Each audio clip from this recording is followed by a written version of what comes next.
বিসমিল্লাহির রহমানির রহিম। আসসালামু আলাইকুম রহমতুল্লাহি বরকাতুহু। দেশ বা বিদেশ কাছে দূর আমার প্রিয় ভাই বন্ধুগণ, আশা করি সবাই ভালো আছেন। আল্লাহ পাক রব্বুল আলামিনের অশেষ দোয়া অশেষ মায়া আপনাদের ওসিলায় আমিও ভালো আছি। তো আসলে মনে অনেক কষ্ট। অনেক দিন যাবৎ বাবা মাকে নিয়ে অনেক ধরনের ভিডিও বানাইছি। যারা রাস্তাঘাটে বাবা মা শুয়ে থাকে, যাদের ছেলে সন্তানেরা ভরণ পোষণ দেয় না, বাবা মাকে মারধর করে, হ্যাঁ, এ ধরনের অনেক ভিডিও অনেক দিন যাবৎ বানাইছি। কিন্তু দিন শেষে আমার অন্তর অনেক যন্ত্রণা।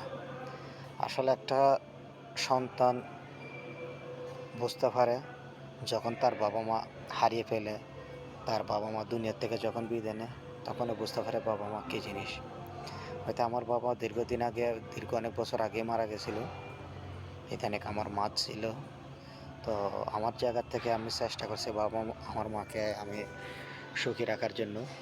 তো আলহামদুলিল্লাহ, আল্লাহ পাক রব্বুল আলামিনের অশেষ দয়া অশেষ মায়া আপনাদের ছিল। আমার মা আমাকে অনেক অনেক অনেক পরিমাণ আমাকে দোয়া করে গেছে। তো আজকে আমার মা মারা গেছে, দীর্ঘ 6 দিন হয়েছে। আসলে মুখের ভাষায় বোঝাতে পারবো না। যদি আমার শরীরটাকে 2 ভাগ করে দেখাইতে পারতাম না, আমার মায়ের জন্য আমার কতটা যন্ত্রণা হচ্ছে, কতটা কষ্ট আমি পাইতেছি। যে আমার মা ছোটো ছোটো আমাকে আবদার করতো, তারপর আমার ফ্যামিলির কোনো কিছু ভাই বেড়াদের বিষয় নিয়ে আমাকে ছোটো ছোটো কমপ্লেন দিত। হ্যাঁ, আমার মার কী লাগবে কী না লাগবে তখন আমি জিজ্ঞাসা করতাম। তখন আমার মা আমাকে দোয়া করে বলতো, যতটুকু আমাকে দিতেছো ততটুকু আল্লাহর কাছে লাখো কোটি শুকরিয়া। তো আজকে সে মা চলে গেছে, সে মায়ের দুঃখ কষ্ট আমি কিন্তু বলতে পারতেছি না। কেন? আমি ছোটোর থেকে বড় হয়েছি, হয়তো আমার মা অনেক কষ্টর বিনিময়ে আমাদেরকে মানুষ করছে। কত সুশিক্ষায় শিক্ষিত করতে না পারলেও মানুষের দিক থেকে যথেষ্ট পরিমাণ আমাদের জন্য অনেক কিছু করছে আমার মা। তো ওই জন্য মার জন্য অনেক কষ্ট হয়। আসলে 4 দিন ডিউটিতে আসলাম না, আমি একজন প্রবাসী। অবশেষে আজকের থেকে ডিউটিতে জয়েন দিলাম। মনে ভালো লাগতেছে না, কোনো দিকে তাকাইতে পারতেছে না, খালি মায়ের চেহারাটায় বাসি আসে, চোখের উপর চলে আসে। ঘুমাইতে গেলে অনেক কষ্ট হয়, 2 চোখের অস্ত্র জোরে, কিন্তু ঘুম আসে না। এই জানি আমার মা একদিকে, এই জানি মা আমার এদিকে, কিন্তু মাকে কোনো জায়গায় দেখতেছি না।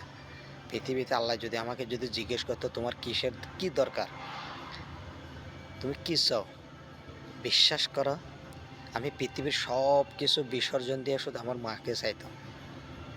আমার মা আমার জন্য এতটা নিয়ামত। হয়তো বাবা মারা গেছে আমি একদম ছোটো থাকা অবস্থায়, বাবার জন্য অতটা কষ্ট হয় নাই যতটা কষ্ট বর্তমান আমার বাবা মার জন্য আমার এখন হচ্ছে, মা চলে যাওয়ার পরে। তো সকল ভাই বন্ধুদেরকে আমার মতো নগণ্য গোলামের পক্ষ থেকে, আমি একজন ক্ষুদ্র মানুষ, মূর্খ মানুষ। তো আমার জায়গা থেকে আমি প্রত্যেকটা ভাই বন্ধুদেরকে বা বোনদেরকে একটা রিকোয়েস্ট করব, আপনার বাবা মা বা আপনার শাশুড় শাশুড়ি সবাই তো আপনার বাবা মা, তাদেরকে কষ্ট দিয়ে না। বাবা মা ছেলে সন্তানের কাছে কোটি টাকা ধন সম্পদ দেহেমগেলেস কিছু চায় না। বাবা মা চায় 2 বেলা 2 মুঠো ভাত, একটু মুখের ভাষা শান্তি, হয়তো একটু ওষুধ, হ্যাঁ, হয়তো 2-4-5 মাস 6 মাসে একটা পরনের কাপড়, ব্যাস। এর সাথে ভাই বেশি কিছু বাবা মা চায় না। তো ওই জন্য আমার ভাই বন্ধুদেরকে একটাই বলবো, নিজে না খাই মা বাবাকে খাওয়ান।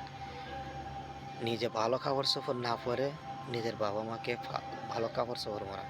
আল্লাহর কসম, এই মায়ের দোয়া যদি একবার মন থেকে দেয় না, আপনার সারা জীবন আপনি সুখে শান্তিতে জীবন কাটাতে পারবেন।